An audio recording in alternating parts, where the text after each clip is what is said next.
Hi everyone and welcome to this edition of Olsem Wanem. On the show this evening we will feature the Looking PNG Now Tourism Expo that was held last week from the 4th to the 7th of September.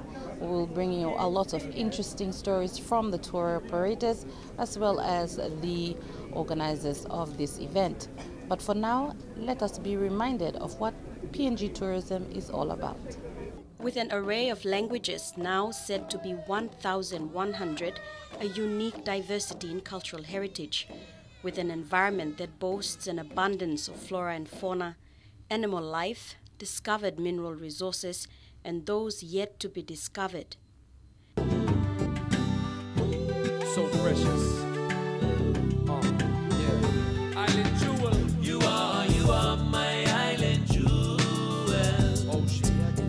You are my island jewel. According to statistics by TPA, PNG recorded significant growth with visitors traveling to PNG between 2005 and 2011. Apart from NCD, the survey recorded the most popular destinations to be visited were Southern Highlands Province, Morobe and NCD for business purposes, followed by Milne Bay, East New Britain, Madang, New Ireland Province and West New Britain for holiday makers, while Rabaul, Kavieng, Madang and Alotau continued to record the highest number of tourists. Although the event was small-scale, many operators affiliated to PNGTI saw this as an opportunity to market their product to overseas agents, some of whom are first-time visitors to the country. The tourism industry is a viable industry and remains viably sustainable simply because PNG is a natural spectacle. So precious.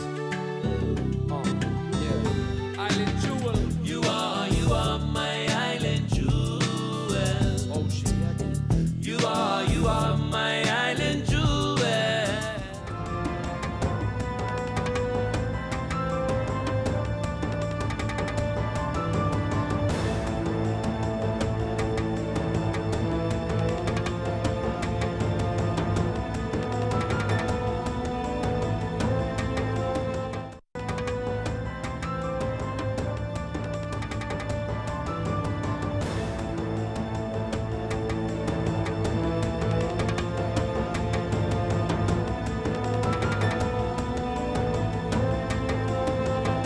In 2001, PNG attracted some 5,000 tourists. Today, this figure is around 35,000, although central government statistics record over 146,000 international visitors as of 2010.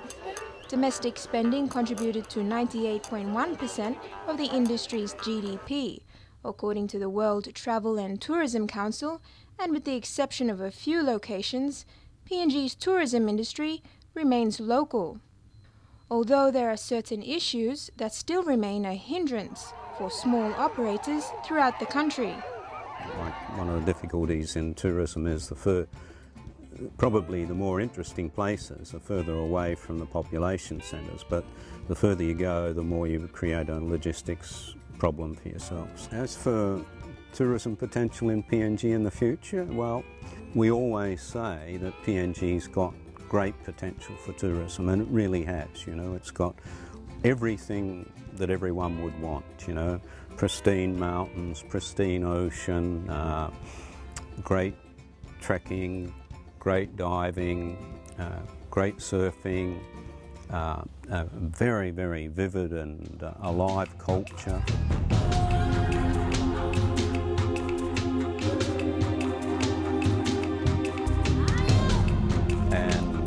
Attractions like great range of birds of paradise that are unique, great range of animals that are unique, and so forth. One of the main elements is that it's a fairly untouched environment that's changing slowly, and that'll be to the detriment of tourist development perhaps. But you can't deny other development happening.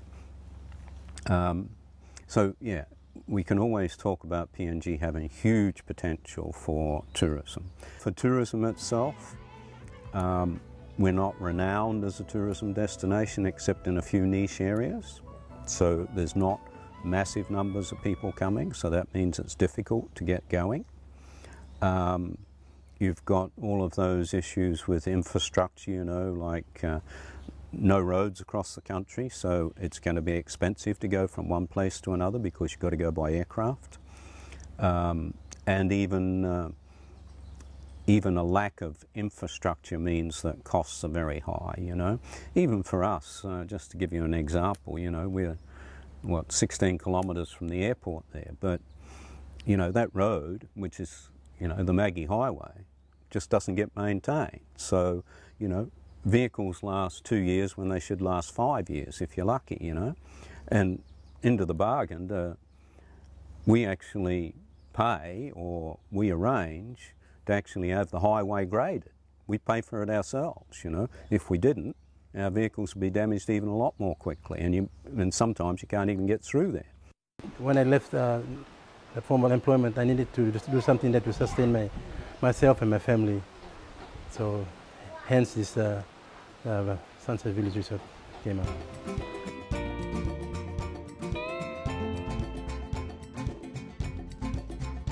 I mean, basically it's all about tourism, you know, when you want to do an establishment like this, or, you know, in other rural areas. That gives the people in the village to, you know, actually participate in the particular, there's a project or for ecotourism, they all participate, and at the end of the day, they get something out of it.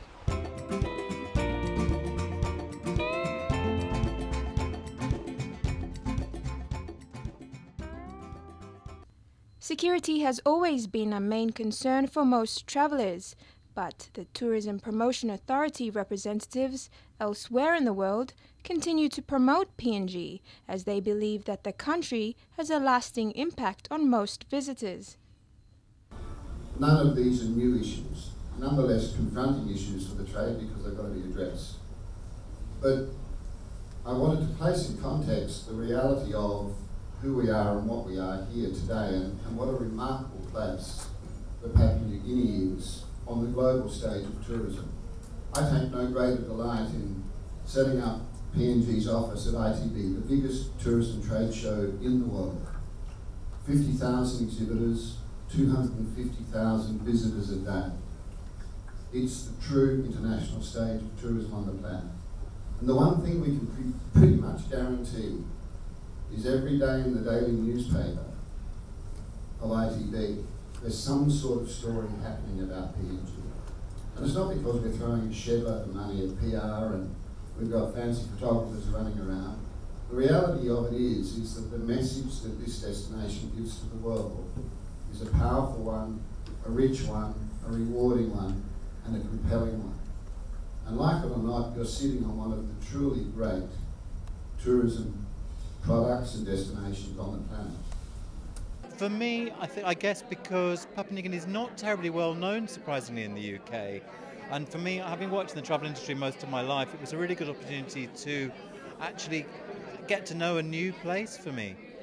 I know this part of the world really well, but I didn't know Papua New Guinea that well before I started the job. So for me, it's been a great learning experience, and in turn, I can pass that on to my industry partners.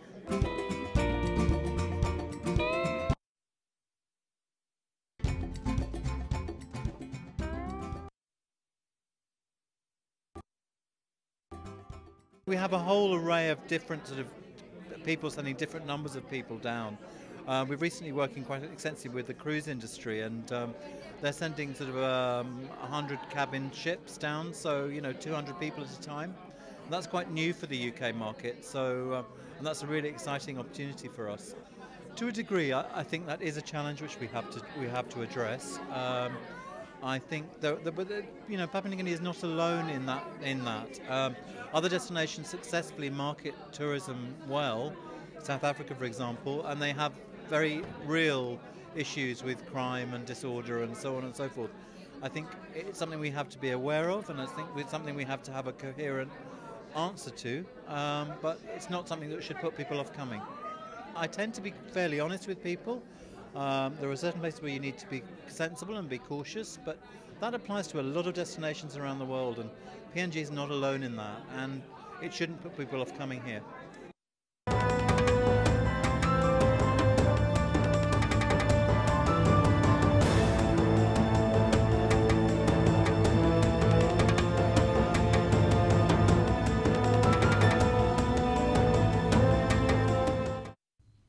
This year, the Papua New Guinea Tourism Industry Association, in partnership with PNG Tourism Promotion Authority, reignited the Look in PNG Tourism Expo.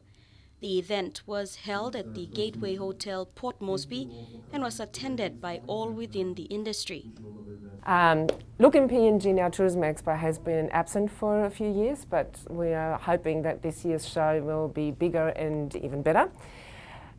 The PNG Tourism Industry Association is sort of the main driver behind this, with great assistance from the Papua New Guinea Tourism Promotion Authority. The TAA represents the tourism operators in Papua New Guinea, so we're an association legally incorporated. So what we're trying to do is we're trying to get the whole tourism industry, all stakeholders that are involved in tourism, we're trying to get them all together, work with each other, learn from each other, talk to each other, and try and make tourism in Papua New Guinea bigger and just let it grow. There is such potential that I think is still largely untapped. So we're trying to get being one big voice. Essentially, it was a coming together of all industry stakeholders, and that we were able to mark this event 8 years later since our last one, which was at the Holiday Inn, and we're under the leadership of the Tourism Industry Association executive.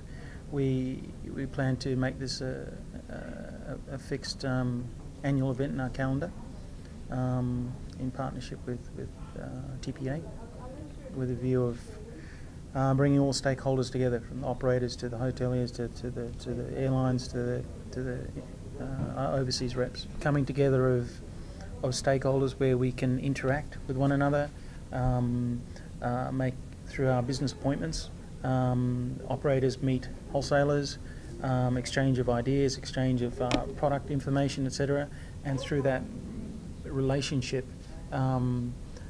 it forges new business opportunities for our PNG operators, land and sea-based charter boats, to establish links with our respective overseas international destinations like Europe, America, North America, Canada, Australia, Japan, and we're very fortunate to have the backing of the Tourism Promotion Authority, who developing tourism in PNG is a challenge in itself. It's an industry sector that has grown steadily since independence, and just like any emerging nation anywhere in the world, let alone the Pacific, government limited by budgetary constraints, and it's the priority of our respective members of parliament, of those respective electorates that look after their area,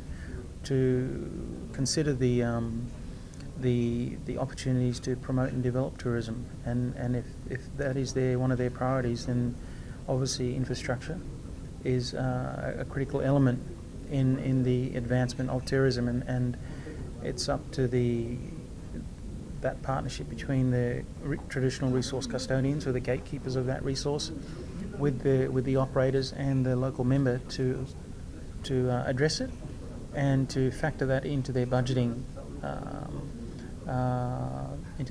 process for funding to be allocated to address the roads or infrastructure that will alleviate the cost factor of running a tourism business in Papua New Guinea.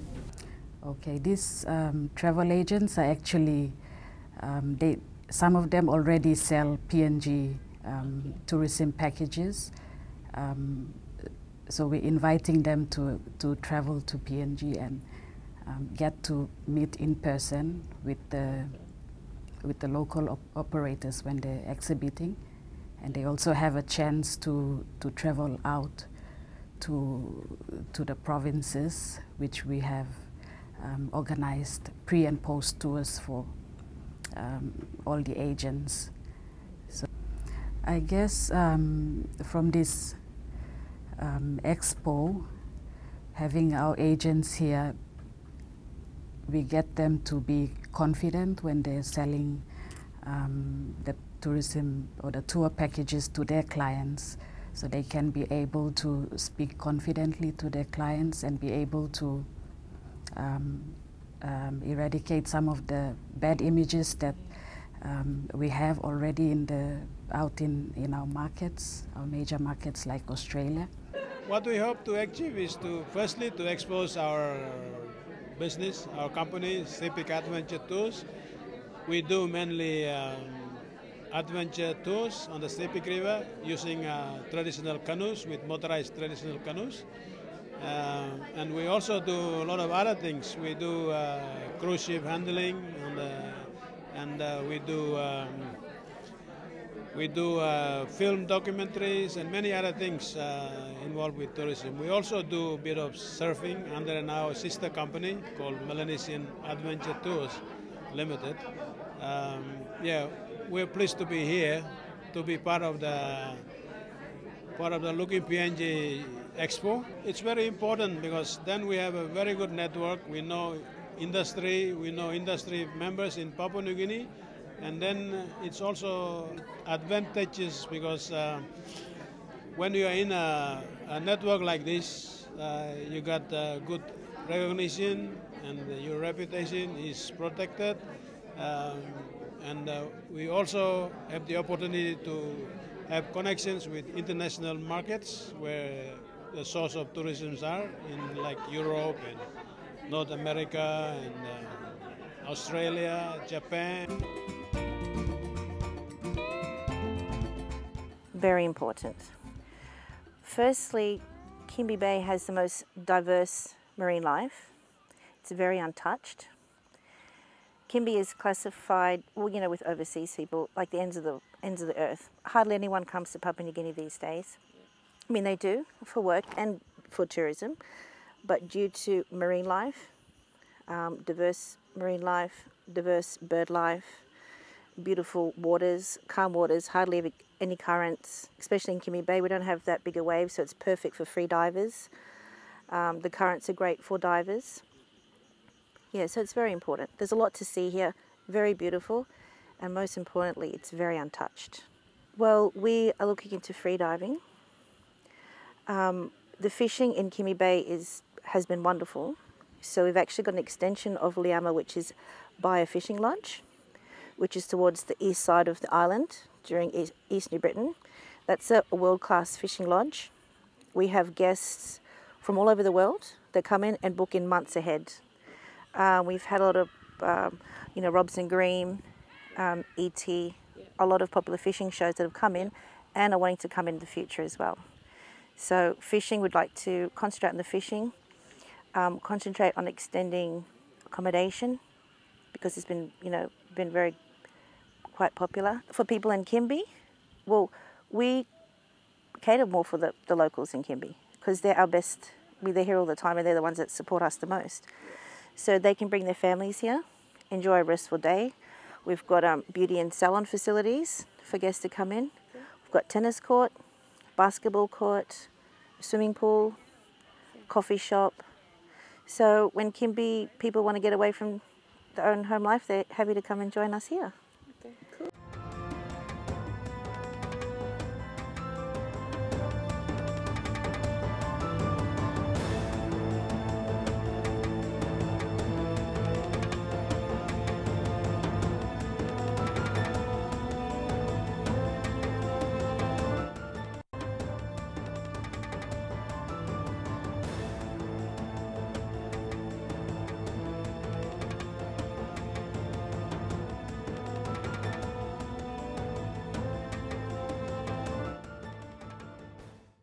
The master plan contains 63 principal recommendations encompassing marketing, product development and investment, transportation, infrastructure, human resources and industry partnerships.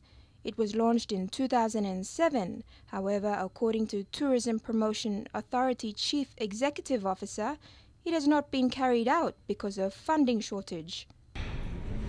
TPA's contribution for this event, looking PNG, the total value of our contribution amounted to 450,000 kilo. That's the value of our contribution to states the Looking PNG this year. And I also want to add that with the support from the industry, and particularly in Guinea, I must acknowledge Simon Fu for his contribution. We have been able to reduce our cost, our contribution to 250,000. That's our contribution to staging the event. This morning we did our presentation for 2014 budgets, and I've been doing that presentation for the last 10 years, and this is the first time I've sat in the presentation for the last for about 1.5 hours. So I hope the outcome of our presentation today will probably see us receive some good funding. One of the biggest issues that we're challenged with every day, and it was in the papers this morning, and it has been in the papers for the last couple of days, is the perception issue that we have, and that's what's really destroying our industry. And we have a major program that is that we have proposed to the government for funding, is to undertake a major image improvement program, particularly in Australia, because the perception issues and the problems that we have is not heard or seen in the US, is not seen in the European market, is not seen in the Japanese market. We need to be able to address strongly our perception issues in Australia if we want to grow the Australian market. International visitors are increasing. In 2005, 2000 our numbers were a total of 48,000 arrivals. We estimate that our numbers, total arrival, will reach 225,000 arrivals. We estimate that our forecast for 2014, we estimate that we probably will see 230,000 arrivals in 2014. Prime Minister Peter O'Neill has described PNG as legendary. Tourism also generates a plethora of jobs in many areas: fishing, agribusiness, cultural activities, building, sport, transport and hospitality. However, allocated just 10.7 million kina in 2012, budgetary constraints prevent tourism in PNG to be elevated. Mr. O'Neill had this to say. We just recently announced our desire to create 4 major hubs, economic hubs in this country. Port Moresby as the administrative and political and business center of our country. Lae as an industrial city for our country. Mount Argan as the basis for agriculture and regional center for the biggest populated area in our region. And of course, New Guinea Islands through establishment of and building of infrastructure in Kokopo as our tourism hub for the future of our country. So we are now focusing very heavily in building the infrastructure in Kokopo, so we can have direct flights going in from Australia, Japan, and the other areas where we can give them incentive on fuel so that they can get fuel for the planes at a much cheaper rate. So that means it'll be a reduction of airfares going into that. We'll get better facilities at the airport. We're giving incentives to the hotel industry so that they can be able to come and build bigger hotels and golf courses where people can go and relax and have conferences and holidays. So I think Kokopo has got the real right ingredients for a big tourist industry. So rather than coming through to Port Moresby, they can fly directly. That's what happens in Bali. People don't go to Jakarta to go to Bali. They fly direct to Bali, and people think that Bali is not part of Indonesia, because that's a tourism hub that has been created to capture that mindset. So this is what we're trying to replicate for PNG. And I think over the next few years, you will see a number of tourists increasing, and we can have this conversation that tourism has become the biggest industry in the country. That's all we have time for on this edition. Remember, if you have any comments or suggestions to make, please send them to the address on your screen, or you can follow us on our Facebook page. Until then, we'd like to say a big thank you to the Tourism Promotion Authority.